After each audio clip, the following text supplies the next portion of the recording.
Olá, tudo bom com vocês? Eu espero que todos estejam bem no dia de hoje, se desejo, se intenciono. Hoje venho com mais uma aula do livro A Coragem da Verdade, de Michel Foucault. E hoje eu venho com a aula do dia 14 de março de 1984, que é a segunda hora dessa aula. Nessa aula, o Foucault ele vai continuar, a análise que ele faz da vida cínica. E ele havia indicado que existia 4 aspectos, do cinismo, que é a vida não dissimulada, a vida independente, a vida reta e a vida soberana, senhora de si. Então é sobre isso essa aula de hoje, Ele vai tratar sobre esses aspectos no cinismo e também como era tratada em alguns filósofos da antiguidade, nas outras escolas filosóficas. E assim, ele vai dizer que em Sêneca, a vida verdadeira, a vida não dissimulada, é aquela vida que não tem nada a ser ocultado, Não tem nada a esconder. Então, é como se tivesse posta ao olhar, Mas ao olhar do amigo. O amigo, aquele a qual Sêneca endereça suas cartas, suas correspondências. O olhar desse amigo, a qual ele troca cartas, É aquele que vai endereçar tudo que ocorre em sua vida, Tipo um olhar vigilante, onde ele pode ouvir conselhos e opiniões, Então, é por aí que é a vida não dissimulada para Sêneca. Em Epíteto, Foucault vai dizer que é aquele que é aquela vida que se desenrola, ao olhar, mas não do amigo, como em Sêneca, e sim ao olhar do daimon, Olhar do logos interior, da alma, o divino em si, Epíteto, ele vê a vida se desenrolar perante esse olhar, Então é viver diante desse olhar interior, dessa vigilância interior. E essa vida não dissimulada assumiu diversas formas, em diversas escolas filosóficas daquele período. Mas entre os cínicos, essa vida dissimulada, ela era mais intensa, porque era aquela vida vivida, ao olhar de todos.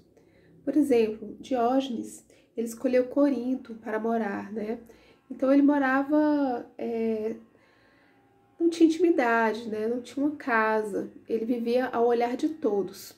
E sendo assim, ele não considerava mal aquilo que a natureza nos deu, nos pôs a fazer.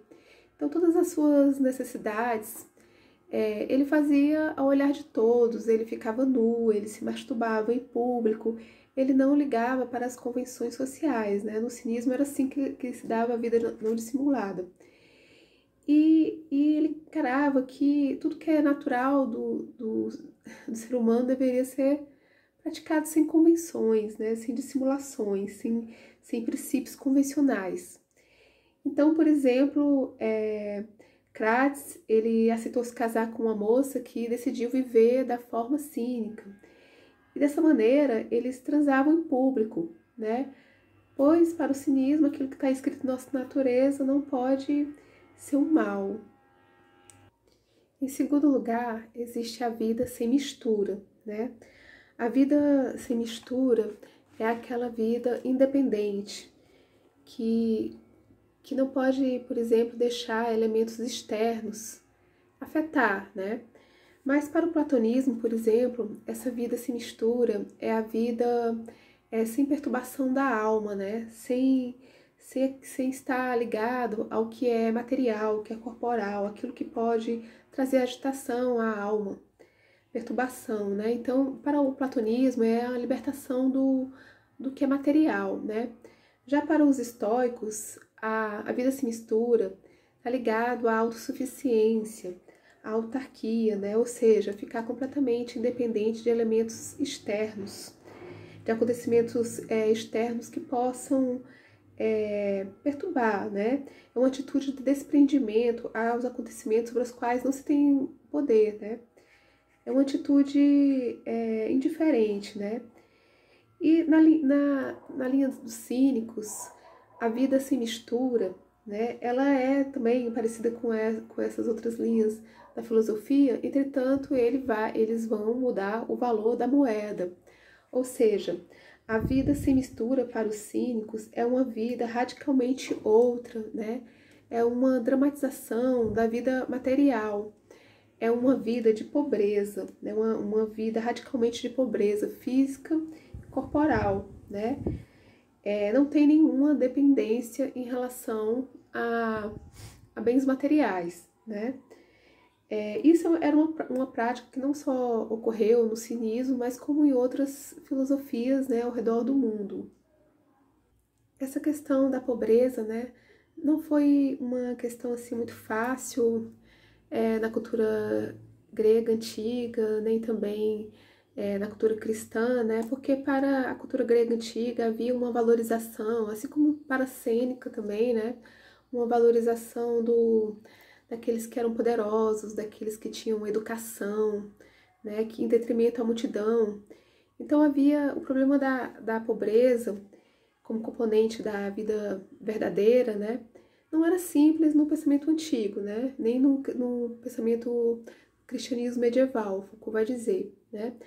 Mas a pobreza cínica era uma pobreza efetiva, né, era uma pobreza material, um desprendimento total, né, da alma, do corpo.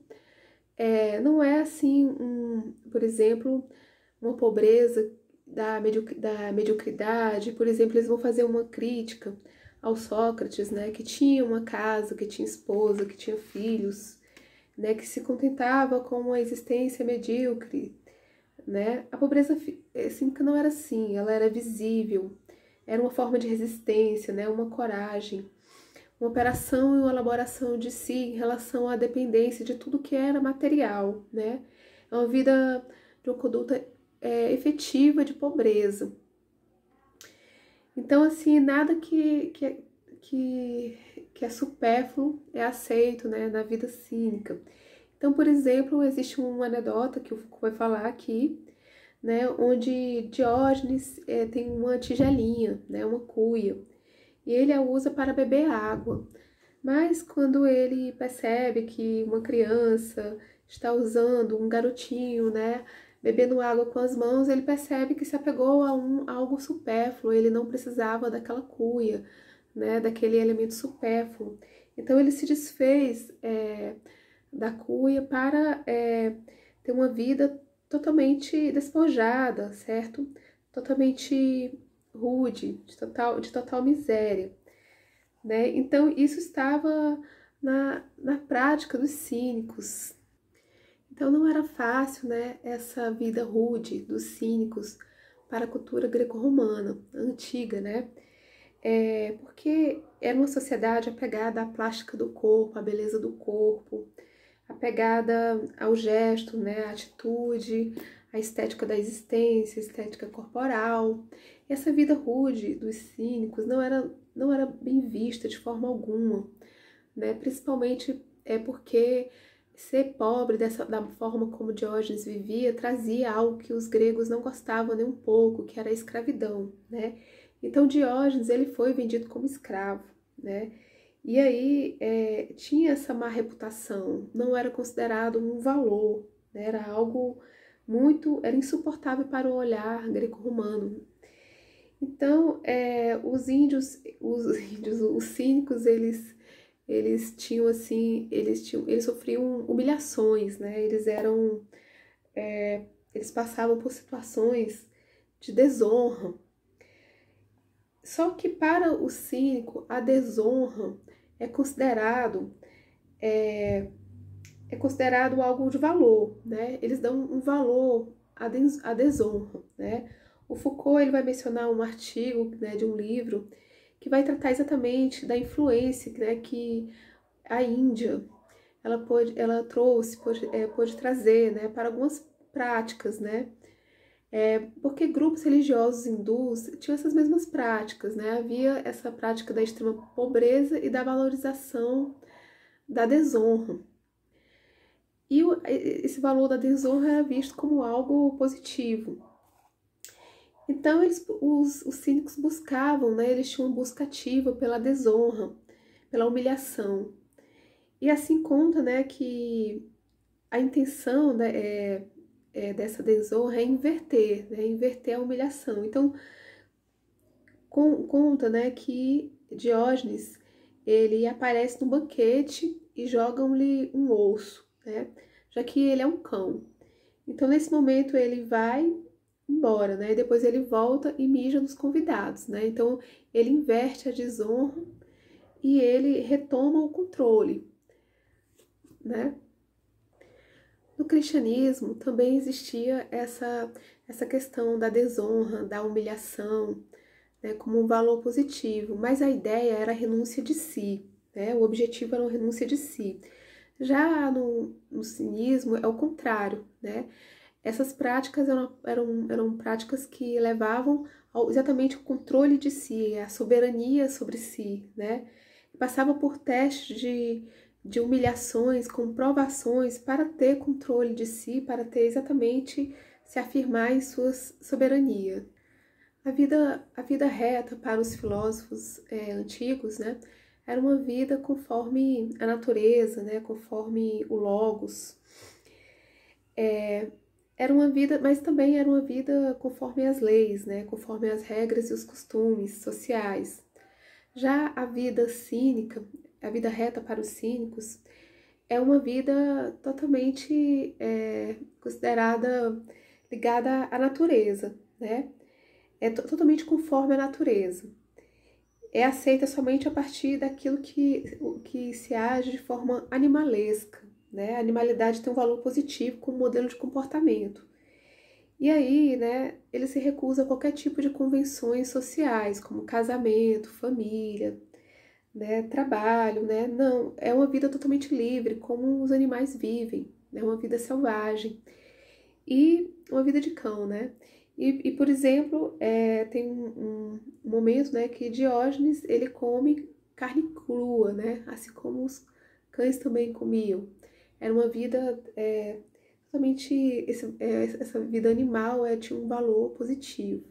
Bom, gente, eu finalizo por aqui esta aula, logo estarei com outras. Eu agradeço por quem assistiu. Muito obrigada.